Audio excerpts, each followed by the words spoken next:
Welcome to People Doing Good for Others.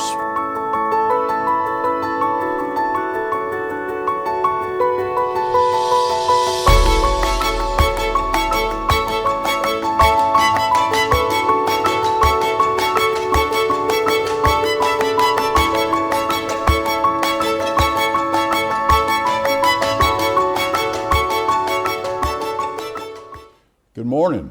I'm Gary York. This is People Doing Good for Others, where we celebrate holding the light, those who truly make significant contributions in our communities. I want to thank Wilkes Communications and River Street Productions for this opportunity, and WIFM is also grateful to be with you today. My featured guest is Rachel Willard. She's the director of the Wilkes County Department of Health, a native of Caldwell County, and a person of significant outreach, a person who's really involved in so many of the things that are happening today, and we're going to talk about her role. So good morning to you, my friend. Good morning. How are you? Thank you. And tell us about coming to Wilkes County in 2015 and what we do as the Director of Health, the Department of Health for Wilkes County. Yeah, so I came to Wilkes after leaving, working up at Boone at the Appalachian District Health Department, who covers Watauga, Ashe, and Allegheny. And during my time up there, I worked on a 10-county grant that covered Northwest North Carolina, where we were trying to improve access to healthy foods and physical activity opportunities. And Wilkes County was one of my counties during my time up there, my 5 years that I was with them. And so I built partnerships and connections down here, and when an opening was available, I came down here and I took the health education supervisor role. And so my task initially when I started was to change lifestyles and provide healthy opportunities in Wilkes County, whether it's by increasing fruits and vegetables, doing chronic disease management classes. We started a program called Brenner Fit, which we do in conjunction with Wake Forest Baptist Hospital to work with childhood obesity. And then as my time grew and I started to expand my role in the health department, I then took on our WIC program, which is our Women, Infants, and Children, and our Diabetes and Nutrition Center. And then last year, when Ann Absher retired, I progressed and then became the health director of Wilkes County. Wow. So, Rachel Willard, tell us about as a youth, some things about your life and your family, if you will, growing up. Yeah, so I grew up in Catawba County in Newton. I went to Fred T. Ford High School. So I have a younger brother. He's now a physician assistant. I remember going to youth group, going on youth trips. My heart, ever since I was a little kid, I knew I wanted to do something in the medical field. I knew for sure I could not be a nurse. I don't have the people skills, the bedside manner to deal with people, so I knew that option was out. And then I wanted to do pharmacy, which is where I thought I would land. But over time, when I went to UNC Charlotte, that's when I just found public health. It was a new program, and they were starting it, and then I fell in love because I still got to do the health side of things without having to essentially take care of someone. One of my questions as I prepared today was public health. Mm-hmm. Share with us the essence of what does that mean? Well, that's a pretty broad question. I think what's really hard is the depth of public health. So we do everything from making sure people have something as simple as the seatbelt law. So when you think about that, that's public health. We have fresh seatbelt. Yeah, because it's protecting you, and adults. And adults, mm-hmm. Okay. Because when that law went into place, we saw our motor vehicle crash injuries decline. And so that was initially a public health law that went into place. So public health is everywhere. It's those little things that you don't think about, like the clean water that you drank this morning. Mm-hmm. The fresh fruits and vegetables that you get on your table, making sure that you have access to those. Those are public health. Making sure you have access to health care. So specifically at our health department, we have family planning services, we have immunizations, we have communicable disease, which right now is mostly focused on COVID-19, but we also monitor our tuberculosis cases if we have a pertussis outbreak, a norovirus outbreak, we're the ones who respond to that and protect the health and safety of our residents every single day. We do the restaurant inspections at the restaurants. So when you walk in and you see that grade card, that's thanks to us. Well and septics, that also falls under environmental health in the health department. I've already mentioned WIC. Of course, our diabetes and nutrition center, which is kind of the clinical piece of the diabetes nutrition area in our clinic. And then health education, which is more those healthy lifestyle behavior changes. So working with a person to quit smoking or exercise more. Smoking? Yeah. Okay. Yeah. Wilkes County is actually has twice the smoking rate than the state. So we're... Twice? Yeah, twice. Oh my goodness. We're about at 20%. So about 1 in 5 adults smokes in Wilkes County. Rachel Willard, tell us about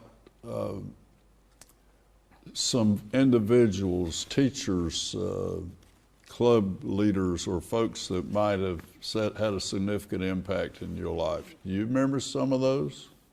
Yeah, so, back in high school, I had an English teacher, and I never enjoyed reading, ever. And so when we were in high school, and he kind of flipped that switch on how literature can be fun and innovative, and he kind of helped shape and mold who I was as a character outside of the classroom, because he also was one of our coaches for soccer. So, he was able...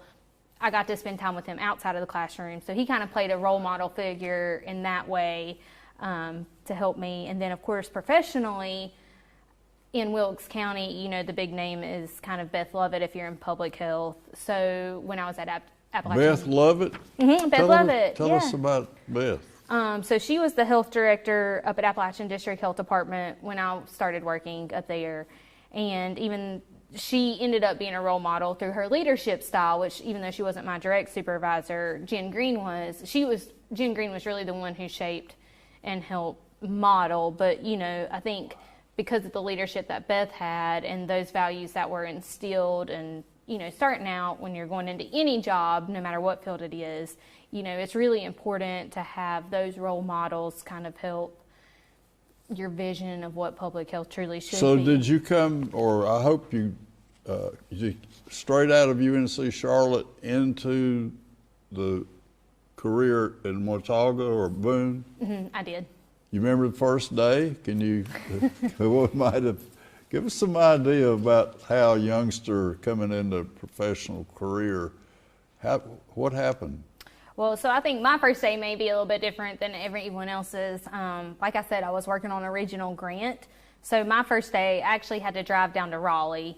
We went to the McKinnon Center down on the NC State campus, and we were having a conference, which was like the big kickoff to this community transformation grant that I took my role as. So I didn't technically step foot in the office until about a week later. So, you're going to... even though I had been to conferences as a student, it's very different when you're a professional and you're trying to make connections. So it was interesting, but I do remember my first day going to Boone. You walk in the door, you don't know what to expect. You have to ask a lot of questions. Nothing that I would expect. But folks who really just embraced you, and everything was on a great experience joining in your career. Yes. You say that? Yes. All right, Rachel Willard, some oversight about the health department in Wilkes County. How many folks serve? Where are we? Yeah, so as a health department, we have about 74 to 80 staff, full-time staff, depending on contract. We have 64 county employees, and then the rest are contractual workers that we partner with through an agency to hire those. But we, of course, serve all 69,000 people in the county, so we're responsible for every single Wilkes County resident. But I have a management team of 9 people, and they're my true backbone of the organization. I couldn't do anything without them. They really do the hard work, and they're the reason I get to shine. And I could not do it without them. And they all have, I have my community health services director, which is Lindsay Roberts. So she's over all of my community services, like my WIC, health education, and our care management program, and the school-based health center, which is the mesh unit, as most people know that.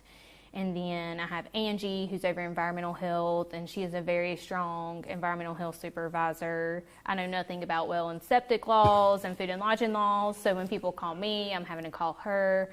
And then Debbie Nicholson, our director of nursing, she's been there for about 17 years now, so she really knows, and we go to her for all of our clinical questions. I just have a really good team, and I could not do it without them. Rachel Willard, I met your Chad Shore and Lindsay Roberts, and in our discussion we were talking in the area. My question was, is public health and county health department more a proactive organization or a reactive? And I shall always treasure what Lindsay said about we have to be great at being proactive to be reactive, to be effective as a reactive. Tell us, will you share that with us? Yeah, so I think a great example of this is COVID-19. There's no better example that's real than now. So we have, if you walk into the health department, we have, well, if this was a bookshelf about this size, we have plans, public health plans that we have to follow for any situation. So we pulled off our pandemic flu plan, which we just adapted for COVID health. So we basically create these plans on how we would respond to an emergency like this, essentially. Okay. And so every year or every 5 years, depending on what the situation is, we pull those plans off, dust them off, because in all honesty, we don't look at them unless if we have to. But we try to be as proactive as we can. So we do put plans in place to be able to respond in a timely manner. Of course, that's not always possible because things come up all the time, as everyone knows, but we try our best to plan on how to respond. So just like with the school-based health unit, the mesh unit going out to the schools, not knowing if schools are going back in the fall or not. So it's just being very reactive today. Yeah, today we're being more reactive, but of course we're trying to be proactive.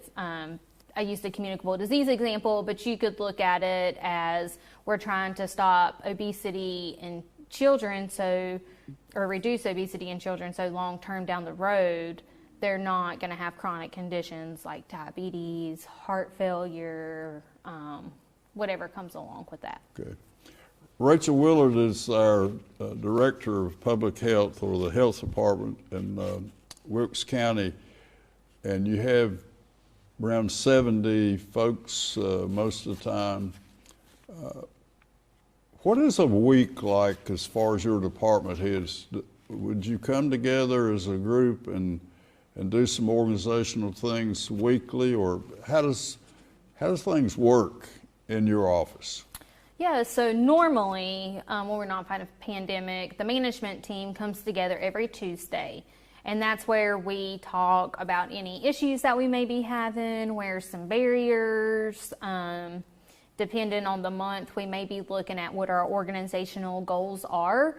And okay, so maybe we wanted to try to do outreach to pregnant mothers. Well, what kind of activities have we done to get there? To make sure we have a strategic plan that we've created, and we update that every year. It's on our website. And so we try to make sure that we're reaching those goals. And then, of course, we're trying to manage outside of that meeting. We're seeing about maybe 300 patients a week come through our doors. 300 a week. Mm-hmm. And that includes all of our services. So that's our primary care services. I was going to ask that question. So 300 folks will actually come to you for a need? Yes. Okay. Yeah. So weekly? Weekly. Mm-hmm. Weekly. Yeah, I think our providers see on average about 14 patients a day. But then on top of that, we have lab visits. We have just plain immunization visits. We have our diabetes program, care management. Anything that you can dream of, we probably can do it or are doing it.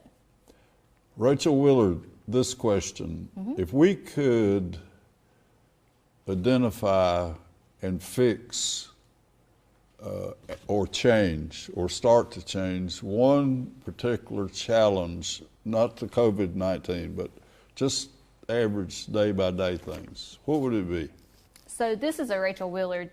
This is my soapbox all day long. It's one of my goals that I've had since I've entered public health. It's really to address the tobacco use. Tobacco? It is. We know Really? it's the third leading cause, or preventable cause of death. And you know, we live in a Third preventable. It Okay. is, across the nation. And in Wilkes County, that's hard. I mean, think about all the tobacco farmers that we have, or Yeah. historically were tobacco farmers. So trying to convey the importance of reducing smoking or to quit smoking is hard because, you know, tobacco is so deep rooted and it's not just smoking. There's so much more heritage that's embedded into the culture here. So we try to do things that are low cost. So we try to pass policies, for instance, like we have a county-wide policy that the Board of Health passed that doesn't allow you to smoke on a county or town property where a building is at or in a county or town vehicle.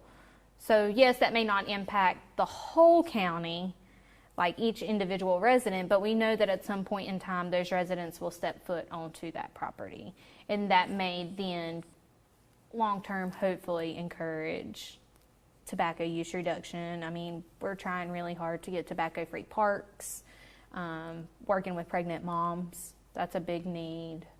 So we're doing things that we can, but that is a Rachel Willard goal.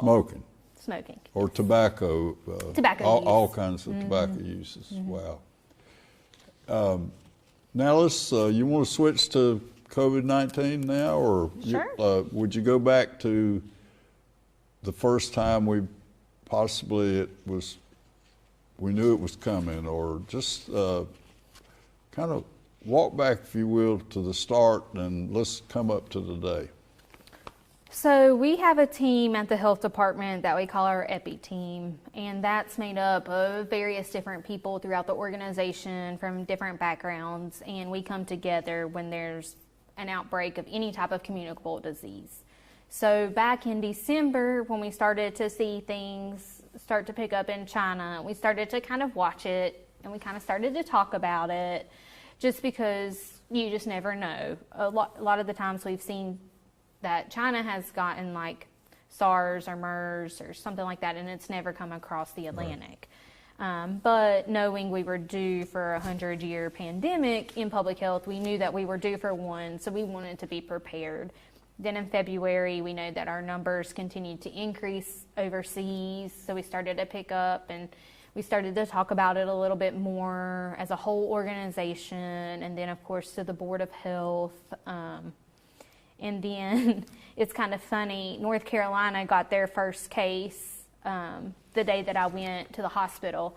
So I remember right before I went to the hospital, we were having an EPI team meeting to review our plan and make sure that we were ready to go. We knew it was going to hit. We knew it was here in America. We just didn't know when.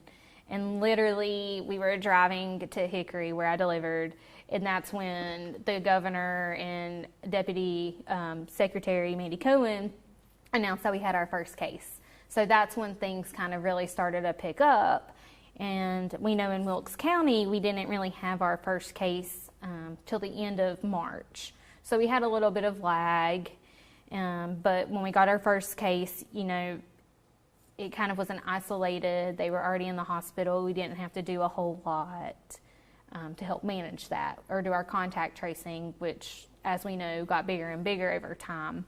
And then a few weeks later, we got notification of the first Tyson cases. And then that's when our world really blew up.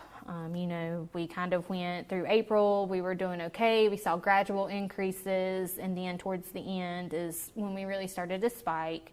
And then, of course, the beginning of May, we did our mass testing over at Tyson, and that's when we saw across our region, not just Wilkes County, that like the Piedmont Triad, Foothills area started to really kind of take off. Okay.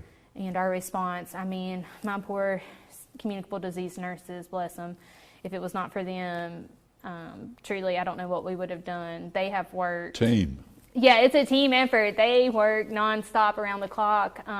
They were emailing up until like 3 a.m. and then coming back to work at 8. They were working weekends. I mean, we were always on the phone. We had daily meetings. We were talking about each individual case and who they had talked to, where had they gone, how can we really work to break that chain of transmission to keep those people isolated so that you and I can continue our daily lives and not catch it.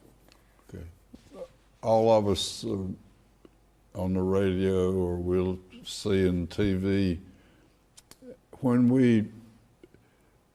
let's talk about testing or let's say that I want to test today and I haven't been tested. Can I get one? You can. You absolutely can. How does it work? Basically, so we would recommend that if you have a primary care provider, of course, that you reach out to them first. Okay. So, but if you didn't have a primary care provider, basically all you have to do is call the health department and say, hey, I would really like to be tested for COVID-19. Then we would ask you a series of questions like, where have you been? Do you have a known exposure? Do you have any symptoms? Have you been hospitalized? Just a thing to help us paint a picture before you come in. Okay. And essentially, why we ask those questions is because we are the local health department. We can send your test result to a commercial lab, or we can send it to the state health lab. So it must go somewhere. Yes, it does. We don't do them in-house. Okay. But we are looking down the road in about 8 weeks to get a rapid test at the health department. So then that way we could give you, if you wanted to come and get So tested. like LabCorp or something like that would carry it to Yes. a place? Yes, so it goes down to Burlington, and it takes about, we were seeing 2 to 3 days, but we know there's a testing reagent shortage, so we're running less tests per day, so now it's taking about 5 to 7 days to get your results back. All right. But what we would tell you if you were coming to get tested is that you need to stay at home until you get those results back. Because even if you haven't been anywhere, you have no symptoms, we know that you can be walking around asymptomatic, shedding the virus. So we would ask you to stay home till your results came in, and then we would let you know. And then from there, it would depend on how we handled isolation. Rachel Willard, tell us about the most pervasive or common symptom. What will I be challenged with as a person if I have it probably? So what we have been seeing, what we have noticed is that most of our cases have lost their taste and lost their smell. And smell. Yes. We have seen that be the number one indicator that your test will come back positive. Thank you. Number one. Yes, the number one indicator. Muscle aches, like a newfound muscle ache. Like if you've ever had the flu and you know how you get the body aches, it's like that, but more intense is what people are telling us. Like your whole body will shake is what people are reporting. So, those two are probably the most important thing. I would say, we focused a lot on fever initially. In order to get tested, when we first started out, you had to have a fever. But most of our positives have not had a fever. So that's one of those weird symptoms that we list, but really most people are coming to us who haven't had a fever. Yeah. Okay. So how long do we have it, or if you recover, can you give us just a little idea about how long will I be down, so to speak, if all of a sudden I prove positive and start going through the process? So I would say if you're a mild case, which means, your symptoms are less severe, what we have seen is it's taken about an average of 7 to 13 days to overcome those symptoms. I have known personally people who have continued to have it and have symptoms going on 8 weeks. So I think it really just depends on how your body responds to the virus. And I think that that's what makes this virus so strange, and we don't know anything about it. And evidence is coming in every day, and we're continuing to change things because as people are getting sick, we're able to capture all that. And then the people who are way smarter than I am at the CDC and the World Health Organization are compiling all of that, and then that trickles down. So it's been interesting to watch the evolution of this virus and how differently it looks. Now, this virus is most unique. Are you saying that we just don't know what to do about things? Is that? Yeah, that's what we're seeing. So Just things are occurring every day that people just don't know how to deal with it. right. How about the Fauci guy? What about Dr. Fauci? Just talk. Just share his role and the wisdom. How about that? So, I think he's serving on the White House task force, as we all know. Yeah. And I think he's an interesting guy. He was kind of the original doctor who helped with all the AIDS stuff. Right. So I think he is very knowledgeable and his wisdom around pandemics and these viral diseases that have potential to spread so quickly. I think he is one of the most brilliant people. I love to listen to him speak when he gets up there, along with Dr. Briggs when she speaks as well. I think they're doing a really good job trying to provide us with the best education that they can and give us the information at the time, knowing that what he might say today could very well change and turn around and be different tomorrow just because of that science evolution that we were just talking about. Okay. Rachel Willard is our health department director. The Cohen lady who speaks for the state, let's talk about her a little bit. Yeah, Dr. Cohen, she is a brilliant mind. I think I look up to her a lot. I love listening. She comes to our monthly health director meetings, not always in person, but on a call, and she's very brilliant. She thinks in those big picture terms and then can really drill down. So you've met her? Yes. Really? Yeah. She's over our Health and Human Services. So she's over like all the Medicaid and the Department of Health and Department of Social Services and Public Health. She's over all of our North Carolina Health and Human Services. Okay. So we need to pay close attention when she comes on TV to do what she says. Yes, or Dr. Betsy Tilson. If you see her, she's also our state public health director. Okay. And she's also a very nice, educated lady. The governor's committed so much of his time and to health. I think that's a wonderful attribute. Yeah, I think, he's truly not looking at the politics of what this virus is doing. He's really trying to protect the health and safety of North Carolina citizens. That is his priority and that is his goal. And I think that that's really important to remember. We all may not agree with all of his decisions, but he's trying to ensure the health and safety of each and every one of us. All right, let's talk about Wilkes County. And for our few minutes we have in our program, those precautions, the things that you preach every day, let's do that again, if you will, please. Yeah, so we want to make sure that we are waiting. So we're going to stay 6 feet apart. We're doing that social distancing. Okay. We're going to wear a mask, which now we know is mandated. So we need to be wearing a mask anytime that we're out in public. And then we're going to wash our hands and cover our cough. Yeah, just those general flu-like respiratory prevention measures. If you use an alcohol hand sanitizer, make sure it's at least 60% alcohol. If you feel sick, please do not go out. I'm sure that trip to Lowe's or to Walmart can wait, or have a neighbor go get it. I think it's also really important, even though we're allowed to go out now and we're not at our stay-at-home orders, but still you may not be able to see your loved ones. So make sure that you call them and check on them and see how they're doing, because we may not get to have as much facial and personal interaction anymore. Okay. So, Rachel, have we covered my lack of familiarity with a lot of this? Have we covered about all you can think of about the COVID-19? Are we complete with that? I think so. Okay. So tell us, if the last couple of minutes, if you will, about the gratitude you have for being able to serve. How about that? You're just, your intensity and your interest in is profound. It's really wonderful. We're in good hands with you. So tell us about the satisfaction that you receive by being a public health provider. You know, I think it's one of the most underappreciated jobs.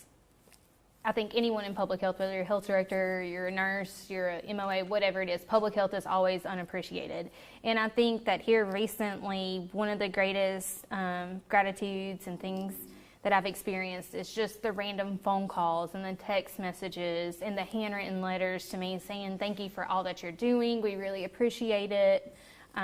Keep up the good work. I think that that's been really humbling to see, because, you know, there are days when you have to make a decision and you really second guess that decision, but to know that not only do your staff support you, but other community leaders and other local elected officials truly value you. I think that that's something really exciting and astonishing. You know, I'm a young health director.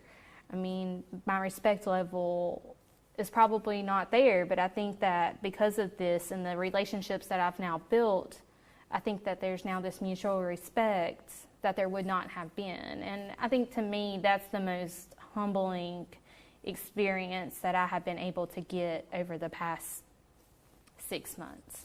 Rachel Willard, thank you for being here. You're and welcome. You've enlightened us today, and we thank you for your dedication and the sharing your hope and experience, and that we're in good hands with the Wilkes County Health Department. Thank you. Thank you. My guest today has been Rachel Willard. She's the director of the Wilkes County Department of Health, a person of tremendous values and caring and dedication to her calling. Thank you for being with us, and remember that Wilkes Communications, River Street Productions, and WIFM is grateful for this honor to bring you people doing good for others. I'm Gary York, and I'll see you next time. Thank you.